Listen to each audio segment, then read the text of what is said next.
Yeah, I mean, summer flew by. Our kids have been working really hard since last spring, really, but just to realize that we're through spring, we're through summer, and we're through fall, and now the season's here. It's pretty crazy, but you kind of touched on it. There's new expectations. So I think if you would have asked me, how do we look 3 years ago right now, I'd have been like, we look pretty good. But with the expectation of where we've been and where we want to go, we're coming down hard on them. Like we want more each and every day, and we expect more each and every day. And the girls know that. If we have a bad practice, they're frustrated with themselves, which is really cool to see.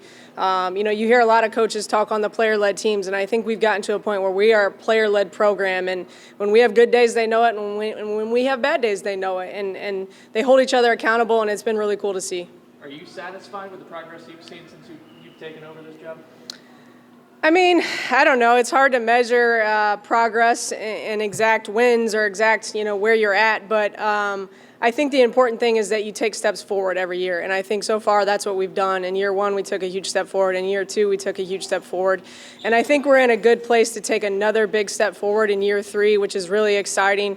I think year three is probably the most pressure for a coach in a rebuild because year one is kind of your honeymoon. Year two, there's like, okay, you got to start to show some progress. But year three, you really want to do some things. And I think, I feel that pressure as a head coach, but I think the girls don't really feel that pressure. They're just really hungry for that progress and to reach our goals. Have you noticed a change in how people talk about this program and how the ladies themselves feel about just coming in on a day-to-day basis? For sure.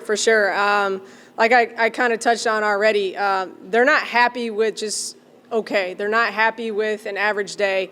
Going back to last year, they're not happy with a close win or even a close loss that we could have won. And before, this program might have been excited about a close game, but we're not there. We're at a position where we're trying to make it to the postseason, and to make it to the postseason, whether it be NCAA or another postseason tournament, it's still a postseason berth. And to do that, you got to be consistent every single day, and you got to come out on the winning end of a season. You can't be below 500 and expect to get a postseason berth. So when you talk about our goals, our girls have those things in their sights, and they've been working really hard to get those things. When you reflect on the time, how meaningful has it been to do what you've done so far and to keep this upward trajectory here in Fort Wayne with this particular program?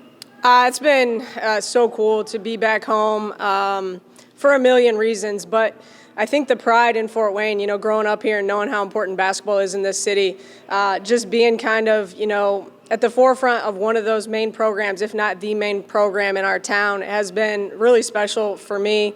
It's cool for the program to have the interest around town, but to see our season ticket numbers grow each year, to see the excitement that we had going down to Indianapolis, making the Final Four of our tournament last year, it's a really, really special feeling. I get goosebumps just thinking about it, and really just thinking about the future of what could be if we continue to grow this thing and continue to build momentum. I think this is going to be a really special place to play college basketball.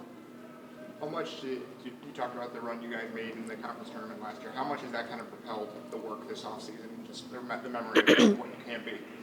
Yeah, I think it made the girls hungrier, and I think it made them realize that we're right there. I think the first year and a half of this rebuild, there was doubt, and there was like, had a flash of we can be good, but the last stretch of last season really showed these girls that it really just takes executing our game plan, putting in the work, and we have enough talent and we have enough pieces in place now that we're right there. And I think the girls know that. We didn't go into that Final Four against Green Bay expecting to lose. We went in there expecting to win. And if you think about it, we lost by 4, and they hit 2 buzzer beaters. One was a 3 and one was a 2. That's 5 points right there. So that's how close we were to, be in the championship game. And our kids know that. And, they think about it. They talk about it. When we went to media day last week, they asked the girls, what team are you looking forward to playing the most? It's Green Bay. They're a pillar. They're the powerhouse in our conference. They show consistency every single year. They're 25-plus wins every single year. And that's what we want to be. And we know to be that, we've got to beat the best. And that's what we're working for every day. You guys obviously bring back a ton of talent from last year. Just how do you feel about the roster coming into this year and the progress that the girls have made? Yeah, I think if you look at our roster, we returned 6 starters. With injuries, we had really 4 consistent starters, and then the other 2 were kind of in and out based on injuries. But how many programs in the United States of America can say they return 6 starters, especially in this new era of the portal? And with that, we brought on 3 really talented freshmen, and I'm excited about all 3 of them. I think they're all going to contribute, right away. And so that's something I wouldn't say on a yearly basis, especially, with returning the experience that we have. But our freshmen have been impressive. Our upperclassmen and returners have been really great leaders, pulling them along, knowing that we need them. Our numbers aren't huge. We have a roster of 12 this year, so we've got to stay healthy and we've got to make sure everyone is ready to roll. You raved about running during the summer. Just what have you seen from her so far? How do you feel about her coming into the season too? Yeah, I think right now we're at that stage in the season for freshmen that's tough because we're throwing a lot at them. We're starting to put in sets and actions and schemes, and we're really starting to get down to the nitty-gritty. And all 3 of them are like their heads spinning right now. But she's still performing at a really high level. She does so many things. She rebounds, she blocks shots, she gets steals.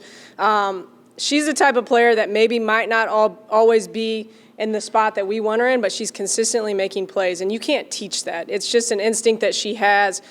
She can go get you a bucket in a number of different levels. She can guard 1 through 5 for us, and we're just really excited about her versatility.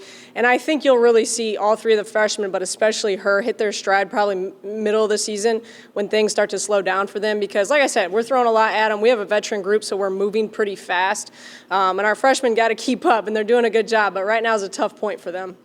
You've had success in your coaching career making postseason runs happen. What would it mean to do it here for just for you personally? Man, I can't even really put that into words. I think it would be so special to do that in Fort Wayne in front of my family and friends, but really just for this university and this administration and these fans that have kind of been here all along. And these girls who've been through a lot. They've been through coaching changes. They've been through losing seasons. If we could get to that point and make a special run, I think it would be a really cool thing.